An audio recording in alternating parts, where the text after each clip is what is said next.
Tahukah kamu, berdasarkan data dari PISA, PROS, dan World's Most Literate Nations, peringkat minat baca siswa Indonesia berada pada posisi rendah di antara negara-negara lain.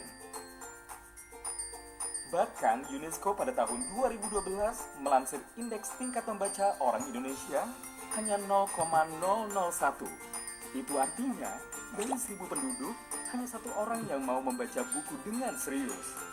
Assalamualaikum warahmatullahi wabarakatuh. Selamat pagi, selamat siang, selamat malam saudara-saudaraku, Bapak Ibu Guru dimanapun saat ini berada. Selamat berjumpa lagi dengan saya Mbak Guru Harjo di channel Merdeka Belajar, Guru Penggerak tetap acaranya obrolan santai. Baiklah Bapak Ibu Guru dimanapun panjenengan berada, saya doakan semoga tetap diberikan kesehatan, kekuatan sekaligus kesabaran pada masa pandemi ini, dan semoga corona cepat hilang dari bumi yang kita cintai. Amin. Langsung materi obrolan kali ini. Materinya adalah pembelajaran literasi yang telah mati. Jadi kita akan ngobrol tentang ini, pembelajaran literasi yang telah mati. Apa maksudnya? Nah, langsung saja Bapak Ibu, ini ada pengantar. Nah, acara ini atau materi ini yang saya obrolkan kali ini terinspirasi dari acara Ngopi Seksi, ngobrol pintar seputar kebijakan edukasi yang dimoderatori oleh Bapak Indra Karismiaji dari Vox Populi Institut Indonesia, dengan sejumlah narasumber yang sudah tidak diragukan lagi, sudah hebat-hebat, banyak para pakar pendidikan, profesor, doktor dan sebagainya, tetapi tidak saya sebutkan namanya satu persatu di sini. Pada intinya dalam acara tersebut membahas tentang masalah pendidikan di negeri ini, termasuk di dalamnya tentang kualitas atau mutu pendidikan yang tidak semakin membaik tetapi justru malah semakin merosot. Nah, padahal biaya yang digelontorkan oleh Ibu Menteri Keuangan sudah bertriliun-triliun. Nah, inilah yang menjadi sorotan banyak orang, keluhan para pakar. Nah, ada pernyataan, mutu pendidikan di negeri ini semakin lama bukannya semakin meningkat tetapi malah semakin jeblok. Setuju Bapak Ibu ya? Oke, betul sekali. Dari hasil beberapa lembaga survei dan Bank Dunia mengatakan bahwa kemampuan membaca siswa rendah, kemampuan berkomunikasi siswa rendah, kemampuan literasi baca tulis kelas 4 sama dengan kelas 2,5. Sedangkan kemampuan literasi matematika kelas 4 sama dengan kelas 1. Ini disampaikan oleh salah satu narasumber pada acara Ngopi Seksi. Ada lagi yang mengatakan bahwa kemampuan literasi dasar, yaitu baca tulis, menduduki peringkat 60 dari 61 negara yang disurvei. Padahal usaha pemerintah sudah luar biasa, mulai dari peningkatan kualitas guru, peningkatan kesejahteraan guru, penambahan dan perbaikan gedung sekolah dan perpus, perubahan dan revisi kurikulum serta buku pembelajaran, regulasi diperbarui dan disesuaikan dari tahun ke tahun. Sekolah telah diakreditasi oleh BAN SM, ada pemetaan mutu dari LPMP dan rapot mutu, ada program ini dan program itu dan seterusnya. Kemudian semua pakar, ahli pendidikan, pengamat pendidikan juga ikut membicarakan dan mengomentari hal tersebut dengan kemasan yang beraneka ragam. Tetapi apa hasilnya? Ayo, hasilnya seperti apa? Hasilnya adalah tetap tak beranjak dari keterpurukan, bahkan disinyalir malah semakin menurun. Agak ya repot. Kemampuan baca tulis saja anak-anak kita masih belum mampu, masih rendah, apalagi memahami isi bacaan. Lanjut. Nah, sehingga timbul pertanyaan. Ada dua pertanyaan yang harus kita jawab. Nah, inilah inti obrolan kita kali ini. Maka dari itu, bagi Bapak Ibu yang baru nonton, silahkan di subscribe, dinyalakan atau dibunyikan loncengnya, di like, komen. Bila dianggap perlu di share. Oke.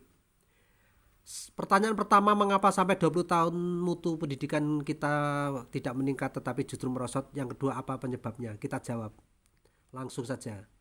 Swen. Mengapa? Mengapa sampai 20 tahun mutu pendidikan kita tidak meningkat tetapi justru malah semakin merosot? Ini tidak banyak orang yang tahu. Yang tahu guru SD. Jawabnya, karena semua yang diupayakan oleh pemerintah selama ini belum menyentuh hal yang esensial dan substansial. Baru sebatas kulit dan bungkusnya. Begitu pula apa yang dibicarakan oleh para pakar dan tokoh pendidikan.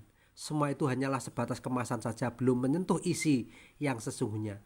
Sebab yang dibahas dan dibicarakan hanyalah seputar polisi atau kebijakan kurang ini, kurang itu. Sampai kapanpun bibir kita hancur, katakan saja membicarakan ini, tidak akan ada peningkatan selagi. Nah, ini rahasianya di mana? Ini. Ya, sebelumnya ini pada akhirnya para guru dituduh sebagai penyebab. Nah, ini loh Bapak Ibu guru.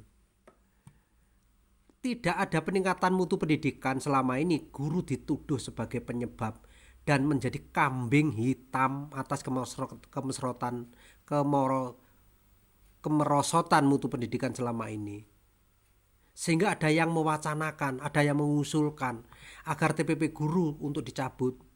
Sebab guru dituduh tidak bisa mencerdaskan kehidupan bangsa. Kok enak tenan diberikan tunjangan. Tetapi tenang Bapak Ibu, tidak usah gelisah karena itu semua sudah dibantah oleh Menteri Pendidikan maupun Ibu Menteri Keuangan. Tetap TPP akan diberikan. Oke, tenang saja. Nih, bahkan ada yang nyasar idenya. Tuduhannya macam-macam, yaitu kepada jabatan pengawas untuk dihilangkan. Ya heran saya.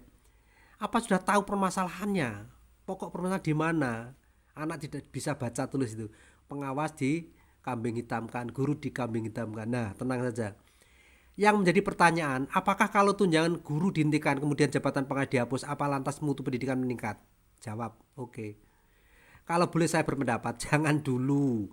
Wacana itu ditindaklanjuti sebelum tahu apa yang menjadi penyebab anak sekolah kok tidak bisa membaca dan menulis dengan baik dan benar. Mungkin setelah tahu pokok permasalahan yang sesungguhnya dan bisa memberikan solusi sehingga mutu bisa meningkat. Lah monggo-monggo saja. Semua guru, kepala sekolah, pengawas itu orang yang patuh, yang taat. Disuruh ngalor-ngalor, disuruh ngidul-ngidul, oke. Nah ini loh Pak, penyebabnya nih. Maaf. Pertanyaan kedua saya jawab. Penyebabnya memang banyak faktor. Ini tidak kita pungkiri. Tetapi untuk urusan rendahnya mutu literasi, yaitu baca tulis siswa, ada pada proses pembelajaran bahasa Indonesia yang selama ini mati. Tidak punya nyawa atau tidak punya ruh. Padahal kemampuan baca tulis itu sebagai dasar untuk mengembangkan kemampuan literasi apapun. Baik literasi digital maupun non-digital, literasi apapun. Ini titik tumpunya ada kemampuan membaca dan menulis dengan baik. Nah ini ada pada pembelajaran bahasa Indonesia. Jadi yang bertanggung jawab adalah pembelajaran bahasa Indonesia. Tetapi pembelajaran bahasa Indonesia selama ini mati, tidak punya ruh. Ini sebabnya yang pertama, yang utama. Bahasa Indonesia itu ada ibarat sebagai pintu gerbang masuknya semua ilmu pengetahuan. Atau bahasa itu nggendong semua ilmu pengetahuan. Jadi bahasa itu berbeda dengan pembelajaran yang lain. Pembelajaran bahasa Indonesia tidak menuntut anak mendapatkan ilmu dan teori bahasa, tetapi terampil berbahasa. Kalau mata pelajaran yang lain memang IPA misalkan, anak dituntut untuk memperoleh ilmunya IPA. Tetapi kalau bahasa tidak, sekali lagi. Seperti apa monggo diteruskan. Contohnya begini Bapak Ibu. Membaca itu ruhnya ada pada intonasi dan lafal serta ekspresi. Artinya membaca buku apapun, koran, majalah, akan terasa hidup dan bermakna atau mempunyai makna jika siswa dapat mengintonasikan tanda baca dan melafalkan kata dengan benar pada setiap kalimat. Nah, apabila tidak bisa mengintonasikan dan melafalkan kalimat itu, yang dibaca itu salah arah nanti, itu artinya tidak bermakna alias mati. Nah yang penting lagi, setelah itu harus diapresiasi. Kalau anak sudah dapat mengintonasikan dengan baik, melafalkan dengan baik, itu harus diapresiasi, dinilai. Jangan dibiarkan saja. Nah selama ini kan dibiarkan saja. Apakah Bapak Ibu guru belum mengajarkan intonasi dan lafal? Sudah, tetapi belum menilai, belum ada formatnya. Tapi ini bukan kesalahan Bapak Ibu, kesalahan dari pusat sana konsepnya. Bapak Ibu sebagai korban, secerdas apapun guru di Indonesia, selagi tidak bisa menilai kemampuan siswa dengan benar, maka tidak akan berhasil. Catat ini, saya bertanggung jawab apa yang saya sampaikan ini. Nah, sedangkan menulis, ruhnya ada pada penerapan penulisan huruf besar dan tanda baca dengan tepat serta spasi. Nah, menulis apapun, sekali lagi, bahasa itu kan bisa dimediasi dengan pelajaran apapun.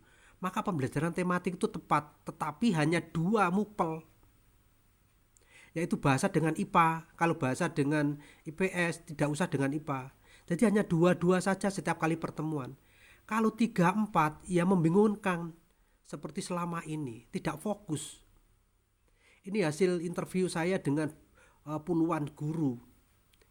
Jadi kurikulum sekarang dengan tematik yang banyak mupel muatannya, ini tidak fokus.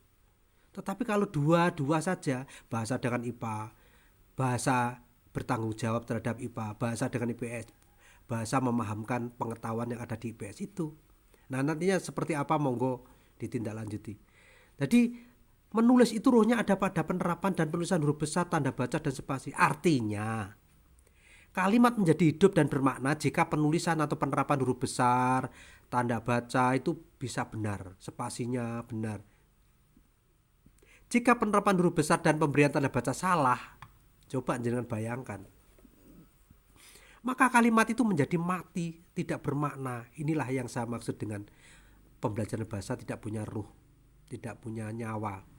Nah, setelah itu kemudian siswa dinilai setelah mampu menerapkan, mampu menuliskan dengan spasi yang benar, dinilai. Nilainya masuk nilai kemampuan pada aspek kebahasaan, tetapi tulis. Kalau lafal dan intonasi kebahasaan tapi lisan. Nah, formatnya seperti apa? Itu sudah pernah saya sampaikan pada video sebelumnya. Jadi Bapak Ibu guru harus punya format, tapi selama ini kan tidak punya format. Ketika saya tanya bagaimana Bu nilai pemahaman anak, tidak bisa menunjukkan. Nah, karena selama ini sudah puluhan tahun pembelajaran bahasa Indonesia telah mati, tidak punya ruh, tidak punya nyawa, maka outputnya pun setengah mati alias megap-megap atau tele bahasa Jawa nih. Ini menurut Bapak Darum sama Bapak Osin, istilah bahasa Jawa ini tele atau megap-megap. Dampaknya apa? Karena lulusan dari SD megap-megap, maka berpengaruh pada proses pembelajaran di SMP. Dan lulusan dari SMP pun rendah. Ini sering terdengar dari keluhan teman-teman guru SMP. Karena mutu lulusan SMP rendah, maka akan berpengaruh pada proses pembelajaran di tingkat berikutnya yaitu SLTA. Dan hasilnya pun juga rendah. Sehingga secara nasional mutu pendidikan rendah. Dan yang lebih parah lagi, karena kerendahan itu, hal tersebut ikut mewarnai pola pikir dan tatanan sosial di masyarakat kita. Terbukti meskipun perpustakaan dibangun di mana-mana, buku ditambah jumlahnya, bahkan ada perpustakaan keliling sampai munyer, tapi sia-sia saja. Karena tidak tertarik, minat bacanya kurang tadi. Ini diawali dari proses pembelajaran bahasa Indonesia yang salah. Sehingga banyak perpustakaan isinya hanya buku dan buku serta pegawainya. Nah, sekarang ini penting bagaimana cara mengelola pembelajaran bahasa Indonesia di SD agar bisa punya ruh, punya nyawa atau bisa hidup. Monggo diperhatikan. Sekali lagi diperhatikan, ini jawabannya. Harus direkonstruksi ulang, ditata ulang konsep pembelajarannya. Pembelajaran bahasa Indonesia maksudnya. Khususnya di SD dengan berdasarkan ini. Yang dijadikan dasar atau landasan ini.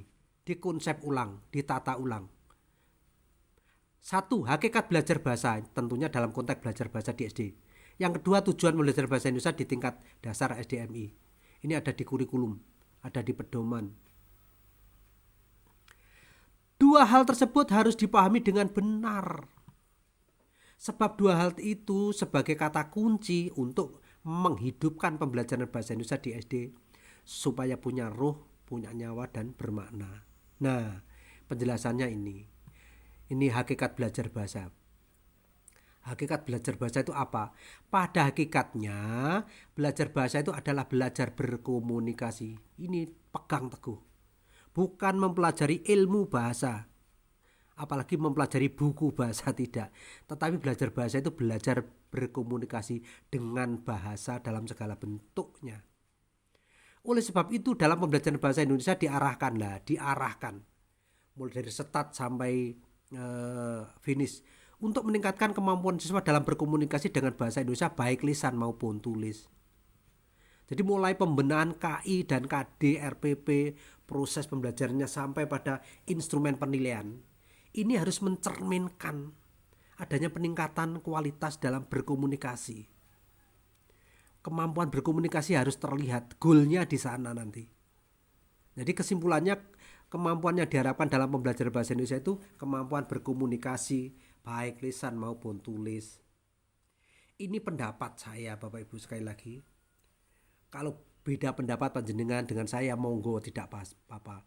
Beda pendapat itu sah-sah saja, dan di era keterbukaan Merdeka Belajar kita tidak ada salahnya menyampaikan ide pendapat ini. Oke, sekali lagi. Dan ini di jamin oleh undang-undang. Tujuan pembelajaran bahasa Indonesia adalah ini yang kedua, agar peserta didik memiliki kemampuan berkomunikasi secara efektif dan efisien sesuai dengan etika yang berlaku. Nah, ujung-ujungnya baik lisan maupun tulis. Tidak boleh tidak. Nah, selama ini lisannya agaknya kacau, tidak tampak, menjadi minoritas, kebanyakan tulis. Nah, inilah nanti supaya imbang seperti apa. Intinya dalam tujuan pembelajaran itu siswa harus memiliki kemampuan berkomunikasi atau berhubungan. Nah, berkomunikasi itu masih abstrak. Ini yang perlu dipahami oleh semua pihak, termasuk bapak-bapak yang ada di sana. Berkomunikasi itu masih abstrak, belum nampak, belum bisa diukur, belum wujud, belum ada ruh dan nyawanya. Siswa baru dapat dikatakan mampu berkomunikasi jika sudah direalisasikan dengan 3 wujud nyata, yaitu mampu memahami bahasa dalam segala bentuk, baik lisan maupun tulis, mampu menggunakan bahasa dalam segala bentuk, baik lisan maupun tulis, mampu menerapkan kebahasaan atau kaidah bahasa, itu pun baik lisan maupun tulis. Dari pemahaman 2 hal tersebut dapat diambil kesimpulan bahwa kompetensi yang harus dimiliki siswa adalah kemampuan berkomunikasi baik secara lisan maupun tulis.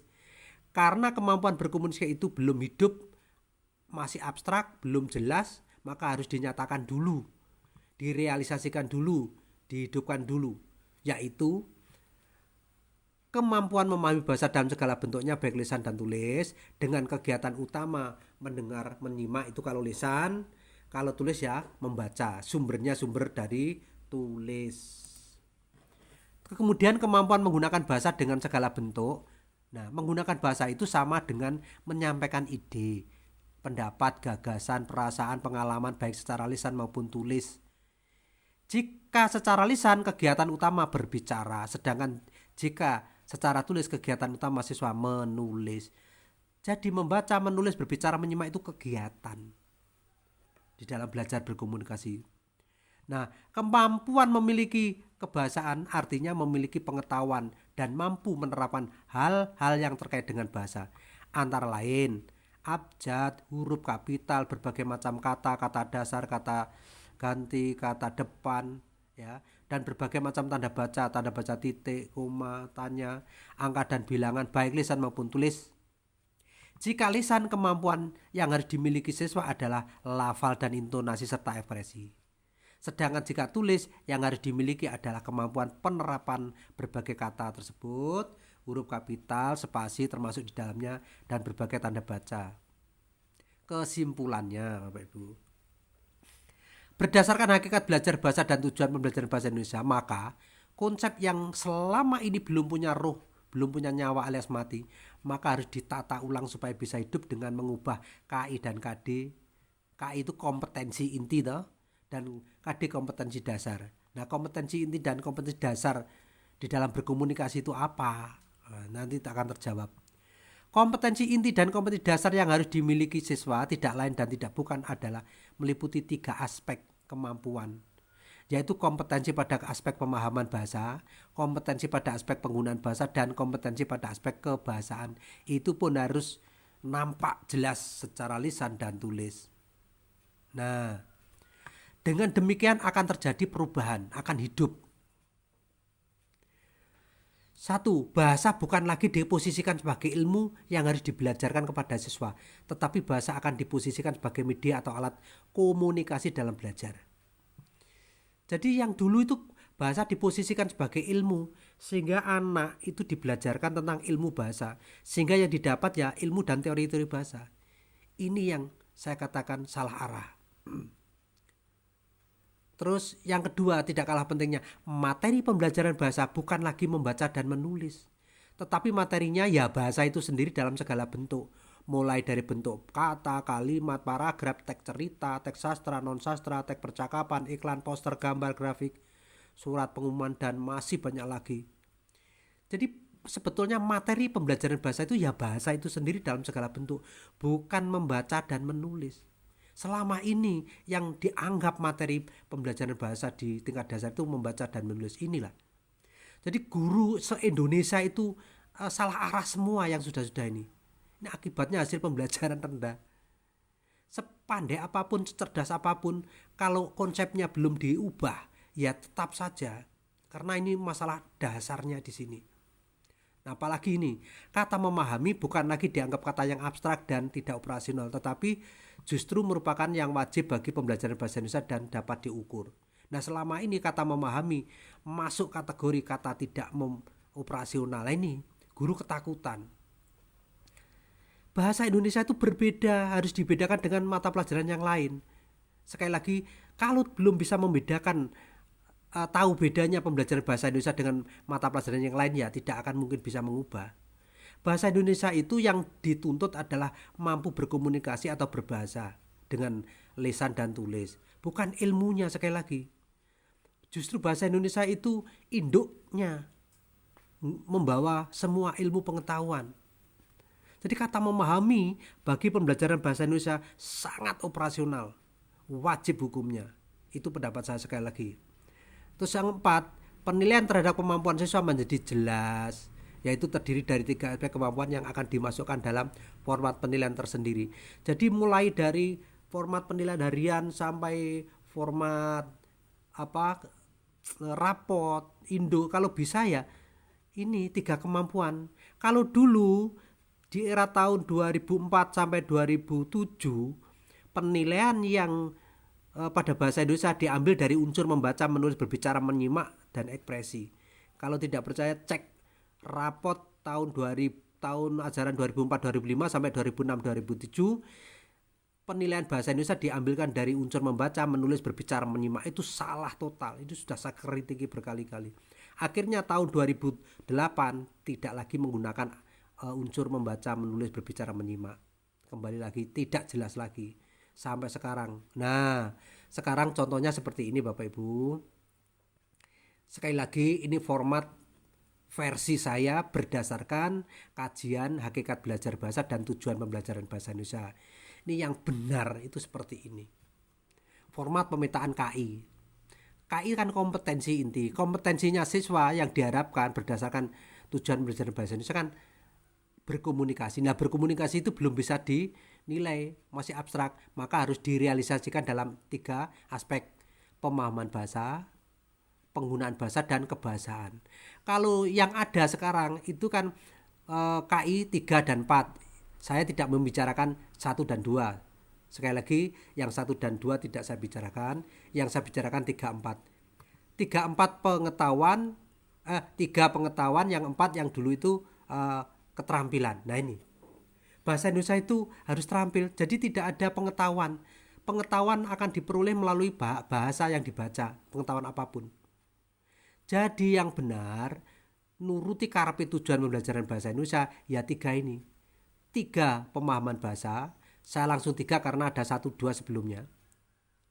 4 penggunaan bahasa dan 5 kebahasaan. Sekali lagi, 3 pemahaman bahasa, 4 penggunaan bahasa, 5 kebahasaan. 3 ini. Nah, ini saya hanya membuat formatnya. Isinya seperti apa nanti disesuaikan.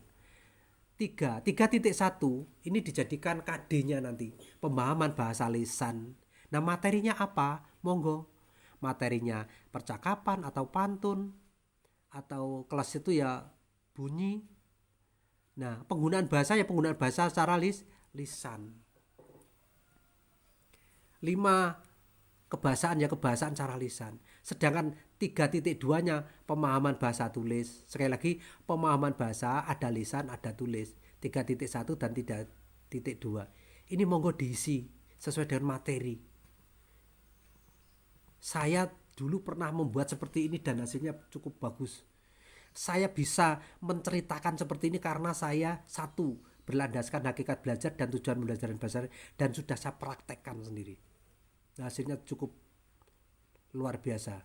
Saya tidak ngemprul, saya bertanggung jawab ini karena saya telah mencoba sendiri. Nah, pemetaan kompetensi dasar lanjutan dari kompetensi inti, penjabarannya seperti ini. Tadi 3 pemahaman bahasa ya, pemahaman bahasa. Pemahaman bahasa ini harus ada lisan dan tulis. Mengapa harus lisan dan tulis? Ini tuntutan pembelajaran bahasa Indonesia. Nah, berkomunikasi itu kan harus lisan dan tulis. Maka pemahaman bahasa juga harus lisan dan tulis. Kalau pemahaman bahasa lisan artinya sumbernya lisan. Kegiatan anak mendengarkan atau menyimak. Ini komunikasi lisan. Kalau pemahaman bahasa tulis artinya berkomunikasi dengan bahasa tulis ya sumbernya tertulis. Dari buku, dari majalah. Kegiatan apa? Membaca, kegiatan utama anak itu. Nah, penggunaan bahasa itu kan identik dengan menyampaikan ide, pendapat dan sebagainya. Secara lisan, yang menyampaikan ide, pendapat secara lisan, baik dalam bentuk pantun, bentuk kalimat, bentuk apapun, secara lisan harus dilisankan. Nah, disinilah hidupnya pembelajaran bahasa Indonesia. Nah, kalau tulis ya dituliskan, anak menulis, melengkapi pantun, melengkapi surat, membuat surat dan menyusun kalimat, membuat kata dan sebagainya. Ini penggunaan. Jadi beda levelnya pemahaman bahasa dan penggunaan bahasa beda. Nah, yang terakhir kebahasaan. Lisannya mengintonasikan, melafalkan apapun kalimat, baik kalimat yang ada di buku IPA, kalimat di buku IPS, apapun dalam materi pembelajaran itu harus dilisankan dengan benar. Ini tidak mudah. Apakah selama ini Bapak Ibu guru belum? Sudah, sekali lagi sudah. Tetapi tidak pernah membuat penilaian secara benar. Nah, secara tulis ya 5.2.1, 5.2.2, 2.3 dan seterusnya. Tulis itu apa? Kebahasaan tulis. Huruf besar, pengertian apa? Tanda baca, pembubuhan tanda baca, penerapan huruf besar, kata kapital, kata depan, kata ganti, kata imbuhan dan sebagainya, kata dasar, kalimat efektif atau tidak efektif, itu semua urusan kebahasaan secara tulis.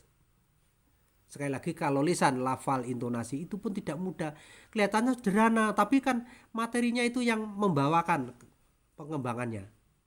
Itu Bapak Ibu. Saya kira demikian Bapak Ibu. Ya. Saya manusia biasa, mungkin ada kesalahan dalam ucapan maupun tulisan. Sekali lagi terima kasih atas perhatiannya. Jangan takut berbeda pendapat, silakan komen. Ini pendapat saya berdasarkan kajian hakikat belajar bahasa dan tujuan pembelajaran bahasa Indonesia dan sudah saya terapkan, pernah saya terapkan, begitu ceritanya. Ada kurang lebihnya mohon maaf. Sekali lagi ada pepatah mengatakan setiap siswa adalah guru, setiap guru adalah siswa, dimanapun tempat adalah sekolah. Cukup sekian. Wassalamualaikum warahmatullahi wabarakatuh.